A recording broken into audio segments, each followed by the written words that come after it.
Aujourd'hui est un grand jour parce que j'ai pu prendre en main le nouveau Galaxy Fold de Samsung. Allez, c'est parti.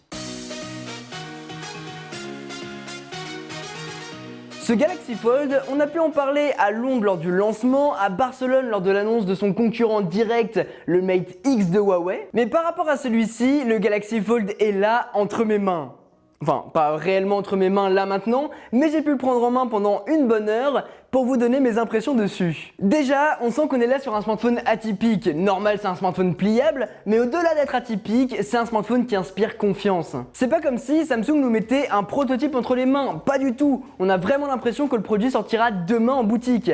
Et c'est plus ou moins le cas. Il ressemble beaucoup au Galaxy S10 avec ce verre et cet aluminium un peu partout, c'est super joli, mais au lieu d'avoir comme tous les smartphones un seul écran, on peut le déplier pour en dévoiler un second beaucoup plus grand. En fait, c'est comme si on avait deux smartphones avec deux interfaces différentes. Globalement, sur le premier écran de 4,6 pouces, en façade, on va mettre les applications les plus utiles par exemple, et c'est une fois déplié et une fois qu'on a accès à ce grand écran de 7,3 pouces qu'on va pouvoir utiliser notre Galaxy Fold à 300%.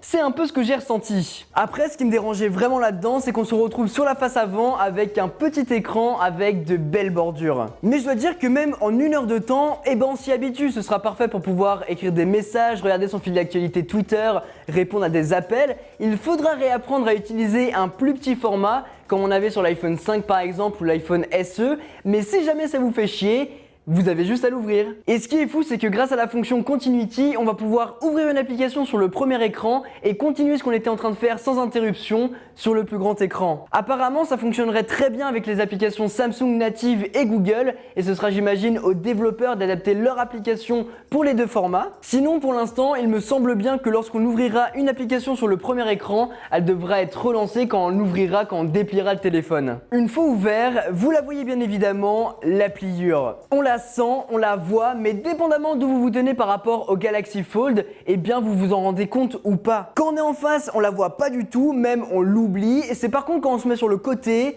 là c'est assez probant. Je pense qu'il faut s'y faire, il faut apprendre à vivre avec, mais pour l'avoir utilisé pendant pas très longtemps certes, mais suffisamment pour pouvoir me construire un avis dessus, eh bien je dois dire que ça m'a pas dérangé.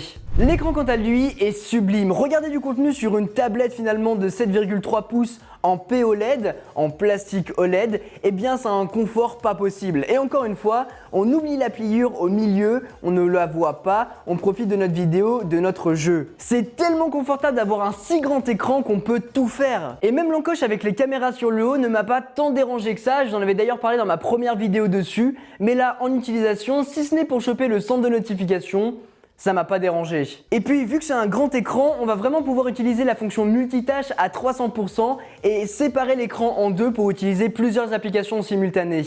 Sur la face avant, l'écran a un ratio de 21/9, ce qui sera idéal pour pouvoir regarder des films sans bande noire par exemple, mais bon, j'aurais plus tendance à utiliser le plus grand écran pour faire ça. La charnière, elle, a l'air méga solide. Franchement, le téléphone inspire confiance quand on l'a en main. Il paraît pas du tout fragile. Il faudra voir par contre comment ça va vieillir tout ça. Mais le mécanisme est très bien pensé et le clapet quand les deux parties se rejoignent, en fait les deux parties sont aimantées et au moment où elles se rejoignent, on a ce bruit.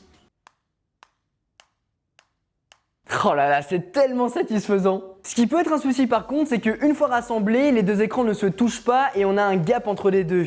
Là où techniquement parlant, ce sera pas dérangeant, de mon côté, je trouve ça vraiment pas esthétique. Mais là aussi, je pense qu'il faudra vivre avec et ça s'installera dans le paysage. Sur le côté, on retrouve le même capteur d'empreinte digitale que sur le Galaxy S10e.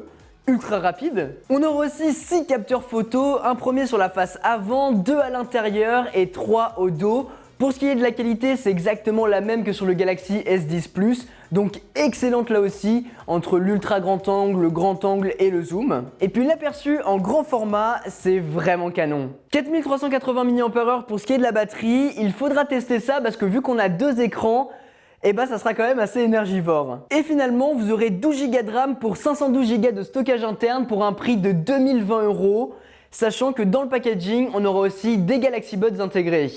Si jamais ça vous intéresse. Ce que je peux vous dire, c'est qu'une fois avoir pris en main ce Galaxy Fold, on a vraiment la sensation d'avoir un produit complet. Un produit bien fini qui mélange smartphone et tablette, un produit qui inspire confiance et c'est totalement le futur. J'étais très sceptique au début quant à la sortie d'un tel produit parce que je suis persuadé que ce n'est pas une fin en soi et que les smartphones vont encore beaucoup évoluer d'ici les prochaines années. Mais là où l'iPhone était une révolution en 2007, le Galaxy Fold l'est peut-être en 2019. Mais on aura largement le temps d'en parler lorsque j'aurai vraiment pris en main le Galaxy Fold entre mes mains, que j'aurai pu l'utiliser au quotidien, à la maison, à tête reposée.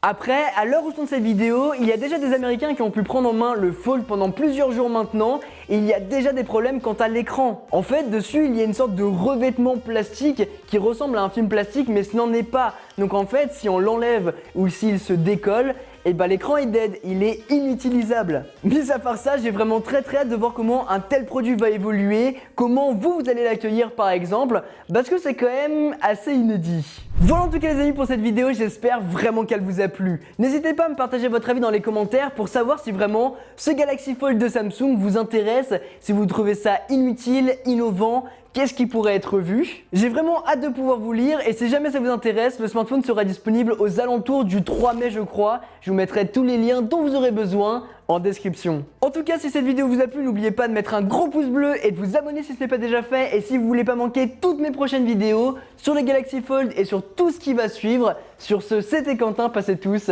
une très bonne journée.